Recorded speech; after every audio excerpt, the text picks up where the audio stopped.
నా పేరు పరుచూరి రాజేంద్ర, ఏఐవైఎఫ్ రాష్ట్ర ప్రధాన కార్యదర్శి. ఈరోజు అఖిల భారత యువజన సమైక్య ఏఐవైఎఫ్ రాష్ట్ర సమితి ఆధ్వర్యంలో నిరుద్యోగ రణబేరీ కార్యక్రమం నిర్వహించడం జరుగుతూ ఉంది.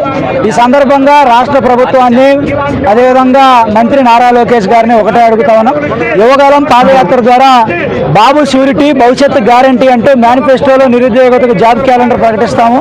డిఎస్సి అభ్యర్థులకు న్యాయం చేస్తామన్నారు. మేము వచ్చిన తర్వాత మెగా డిఎస్సి, జంబో డిఎస్సి అన్నారు, దగా డిఎస్సి ఇచ్చారు. ఆ డిఎస్సిలో కూడా అనేక తప్పుడు తరగలతో ఇవ్వడం వల్ల అనేక మంది అభ్యర్థులు ఇబ్బంది పడుతున్నటువంటి పరిస్థితి ఉంది. టెట్ అభ్యర్థులు పేపర్ టఫ్గా రావడం వల్ల 2 లక్షల పైసలకు తప్పాము, మేము ఇబ్బంది పడతామని చెప్తా ఉన్నారు. ప్రభుత్వ ఉద్యోగాలు ఇవ్వకపోగా గత ప్రభుత్వంలో ఉన్నటువంటి వాలంటీర్లు రోడ్డు మీద పడేశారు. ఏపీ బేవరేజెస్లో పనిచేసినటువంటి నిరుద్యోగులను రోడ్డు మీద పడేసినటువంటి పరిస్థితి. రేషన్ వాహనాల్లో పనిచేసినటువంటి నిరుద్యోగులను కూడా రోడ్డు మీద పడేసినటువంటి పరిస్థితుల్లో ఈ కూటమి ప్రభుత్వానికి ఏఐవైఎఫ్ గా చర్మగీతం పాడాలని చెప్పేసి ఈరోజు రణబేరీ మోగిస్తా ఉన్నాం.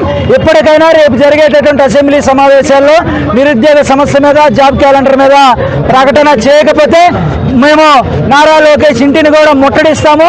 రానున్నటువంటి రోజుల్లో స్థానిక సంస్థల ఎన్నికల్లో ఏఐవైఎఫ్ సత్తా ఏంటో, నిరుద్యోగ సత్తా ఏంటో కూడా కూటమి ప్రభుత్వానికి తెలియజేస్తాం.